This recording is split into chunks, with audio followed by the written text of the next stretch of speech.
নমস্কার, সিএন ত্রিপুরায় আপনাদের প্রত্যেককে স্বাগত। আমি ফাল্গুনী। আজকে শুভ রথযাত্রার দিন, আপনাদের প্রত্যেককে অনেক অনেক শুভেচ্ছা। রথ টানলে উমা আসে, আর আজ সেই শুভ রথযাত্রার দিন। আর এই শুভ রথযাত্রার দিনে হায়দ্রাবাদের ঐতিহাসিক গোলকুন্ডা দুর্গের আদলে এবার ৭৪তম শারদীয়া দুর্গাপূজার মণ্ডপ নির্মাণ করতে চলেছে আগরতলার ঐতিহ্যবাহী লাল বাহাদুর ক্লাব। সেই উপলক্ষে বৃহস্পতিবার রথযাত্রার দিন আয়োজিত হয় খুঁটি পুজোর অনুষ্ঠান। হায়দ্রাবাদের ঐতিহাসিক গোলকুন্ডা দুর্গের আদলে এবার ৭৪তম শারদীয় দুর্গাপূজার মণ্ডপ নির্মাণ করতে চলেছে আগরতলার ঐতিহ্যবাহী লাল বাহাদুর ক্লাব। সেই উপলক্ষে আজ আয়োজিত হয় খুঁটি পূজার অনুষ্ঠান। ধর্মীয় আচার অনুষ্ঠানের মধ্যে দিয়ে পূজা মণ্ডপ নির্মাণের শুভ সূচনা করা হয়। অনুষ্ঠানে উপস্থিত ছিলেন ভারতীয় জনতা পার্টির সহ সভাপতি সুবল ভৌমিক, আগরতলা প্রেস ক্লাবের সভাপতি প্রণব সরকার, ক্লাবের সভাপতি, সম্পাদক সহ অন্যান্য কর্মকর্তারা এবং উপস্থিত ছিলেন বহু সদস্য সমর্থকেরাও।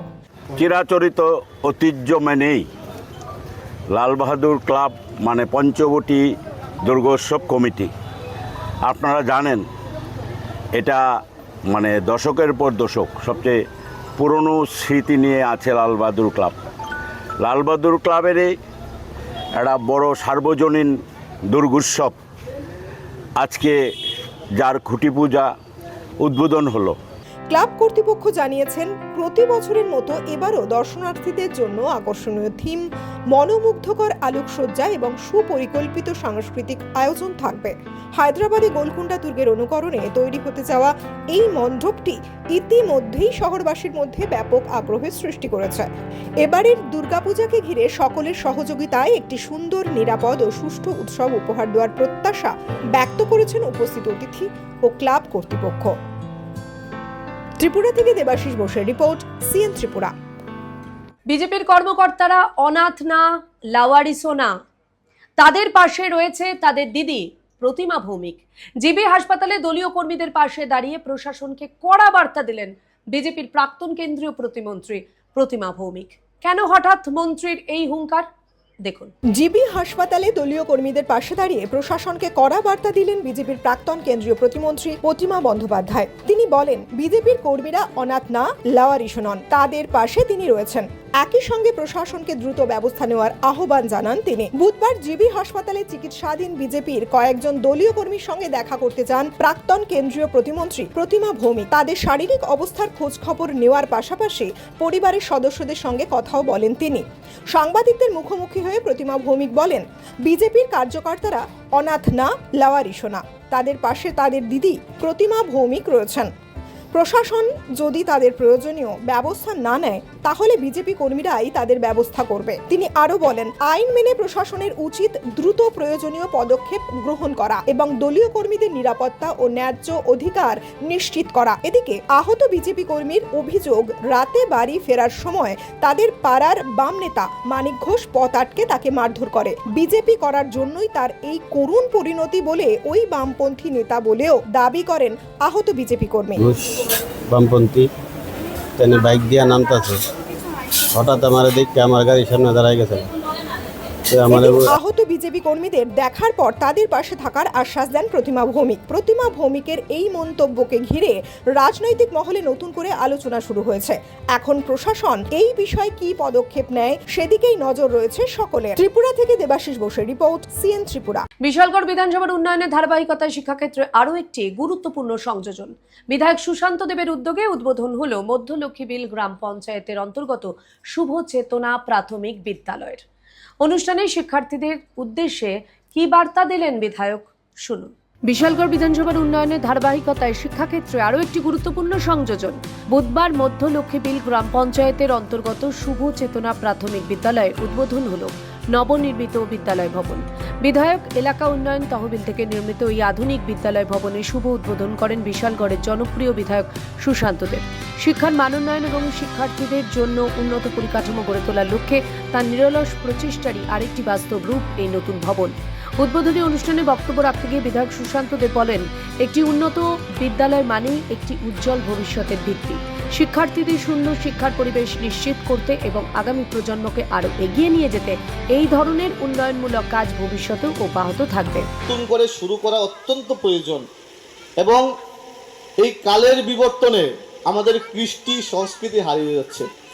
আমরা সবাই জানি আমরা শারীরিকভাবে সুস্থ থাকতে গেলে আমরা শরীর চর্চা করি, যোগ ব্যায়াম করি, ঠিক তো? কি রে বাবা, আমরা শারীরিকভাবে সুস্থ থাকতে গেলে তো ব্যায়াম করি, খেলাধুলা করতে হয়, এটা সবাই আমরা জানি।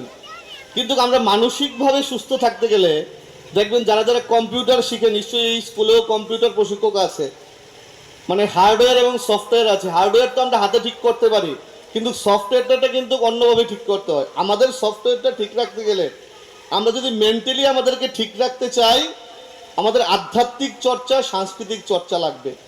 যত বেশি আধ্যাত্মিক চর্চা আমরা করব, তত বেশি আমরা সুন্দর ভবিষ্যৎ আগামী প্রজন্মকে উপহার দিতে পারবো।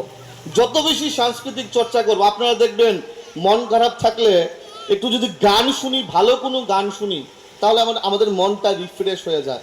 সাংস্কৃতিক চর্চা, নাচ, গান, আর্ট, আবৃত্তি, যেটাকে আমরা এক্সট্রা কো কারিকুলাম অ্যাক্টিভিটি বলি আমাদের স্কুলের ভাষায়, কিন্তু এইটাও আমার একটা সমস্যা, এটাকে এক্সট্রা কো কারিকুলাম অ্যাক্টিভিটি কেন বলা হবে? এইটাও পাঠ্যপুস্তকের পড়াশোনার পাশাপাশি এইটাও এক্সট্রা না হয়ে এইটাও যেন আমাদের সিলেবাসে একটা রুল হয়ে যায় যে আমার নাচ গান কিছু একটা করতে হবে। অনুষ্ঠানে উপস্থিত ছিলেন পঞ্চায়েত সমিতির শিক্ষা বিভাগের স্থায়ী কমিটির সভাপতি শ্রী তপন দাস, পঞ্চায়েত সমিতির সদস্য শ্রী শ্যামল দেবনাথ, বিদ্যালয়ের শিক্ষক শিক্ষিকা, ছাত্রছাত্রী, অভিভাবক এবং এলাকার বিশিষ্ট ব্যক্তিবর্গ। শিক্ষাকে সর্বোচ্চ অগ্রাধিকার দিয়ে বিশালগড়ের প্রতিটি অঞ্চলে উন্নয়নের ধারা অব্যাহত রাখতে প্রতিশ্রুতিবদ্ধ বিধায়ক শ্রী সুশান্ত দেব। নতুন এই বিদ্যালয় ভবন সেই উন্নয়ন যাত্রারই আরেকটি মাইল ফলক বলে সাধুবাদ জানিয়েছেন এলাকাবাসীরা। ত্রিপুরা থেকে দেবাশিস ঘোষের রিপোর্ট, সিএন ত্রিপুরা। ফের ত্রিপুরা প্রশাসনে বড় সড় রদবদল। বুধবার ইন্সপেক্টর এবং সাব ইন্সপেক্টর মিলে 12 জন পুলিশ অফিসারের বদলির তালিকা প্রকাশ করল পুলিশের সদর দপ্তর। কোন ওসি পেলেন কোন থানার দায়িত্ব দেখাবো।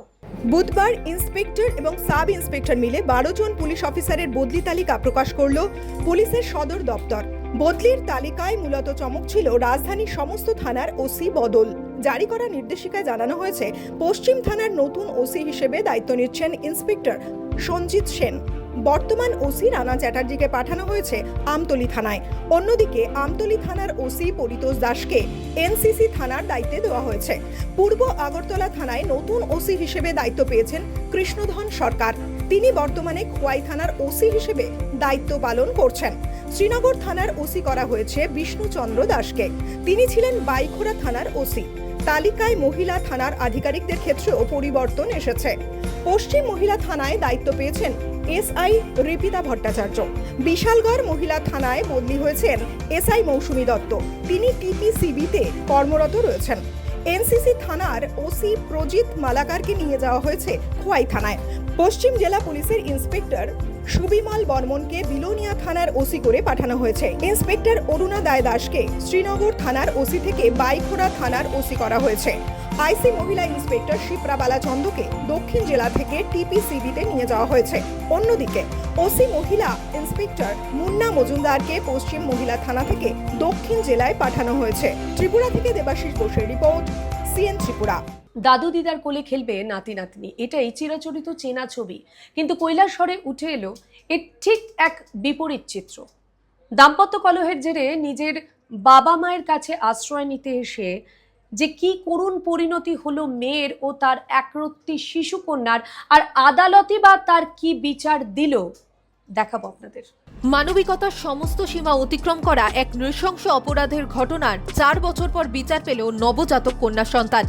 নিজের সদ্যজাত নাতনিকে হত্যা করে মৃতদেহ গোপনে মাটিতে পুঁতে রাখার অভিযোগ কৈলাসহরের খাওড়াবিল এলাকার বাসিন্দা মহেন্দ্র নম ও তার স্ত্রী আরতি নমকে দোষী সাব্যস্ত করে 2 বছরের সশ্রম কারাদণ্ডের নির্দেশ দিয়েছে আদালত। একই সঙ্গে প্রত্যেকের 5,000 টাকা জরিমানা এবং অনাদায়ের আরও 2 মাসের কারাবাসেরও নির্দেশ দেওয়া হয়েছে। 2020 সালের 23 ফেব্রুয়ারির রাতে ঘটেছিল এই হৃদয় বিদারক ঘটনা। অভিযোগ অনুযায়ী আসামের করিমগঞ্জের বিয়ে হওয়া মহেন্দ্র নমর মেয়ে দাম্পত্য কলহের জেরেই বাবার বাড়িতে ফিরে আসেন। ওই রাতেই তিনি একটি কন্যা সন্তানের জন্ম দেন। অভিযোগ, জন্মের কিছুক্ষণের মধ্যেই নবজাতককে হত্যা এবং প্রমাণ লোপাটের উদ্দেশ্যে বাড়ির পাশে একটি ছড়াওয়ে ফেলে দেওয়া হয়। পরের দিন সকালে স্থানীয় এক শিশু খেলতে গিয়ে নবজাতকের নিথর দেহ দেখে চিৎকার করলে এলাকা জুড়ে চাঞ্চল্যের সৃষ্টি হয়। অভিযোগ, বিষয়টি প্রকাশ্যে আসতেই মহেন্দ্র এবং আরতি নম মৃতদেহটিকে দ্রুত সরিয়ে বাড়ির পাশে জঙ্গলে গর্ত খুঁড়ে পুঁতে দেন। খবর পেয়ে ইরানি থানার পুলিশ ঘটনাস্থলে পৌঁছে মাটি খুঁড়ে শিশুটির দেহ উদ্ধার করে। স্থানীয় বাসিন্দা প্রদীপ নমর লিখিত অভিযোগের ভিত্তিতেই মামলা রুজু হয়। তদন্তের দায়িত্বে ছিলেন তৎকালীন তদন্তকারী অফিসার কমলাকান্ত জামাতিয়া। তদন্তের শেষে দ্রুত আদালতে চার্জশিট দাখিল করা হয়। মামলায় মোট 17 জন সাক্ষীর সাক্ষ্য গ্রহণ করা হয়। ওনাদের একটা মেয়ে বিয়ে হয়েছিল আসামের করিমগঞ্জ জেলাতে। তো কোনো একটা কারণে সেখানে 2 বছর সে সংসার করে, তারপর এখানে একটা ঝামেলা হয়ে সে তার বাবার বাড়িতে কাউরাইলে চলে আসে। এখানে আসার পরে 23/2/2020 ইংরেজি তারিখে তার একটা সন্তান জন্ম হয়। সন্তান জন্ম হওয়ার পরে এটা অভিযোগ হয় যে মহেন্দ্র নম এবং ওই আরতি নম সন্তানটাকে মেরে ওনাদের পাশের বাড়ির পাশে একটা ছড়া ছিল, ছড়াতে ফেলে দেন। উপস্থিত তথ্য প্রমাণের পর্যালোচনা করে আদালত মহেন্দ্র নম ও আরতি নমকে দোষী সাব্যস্ত করে।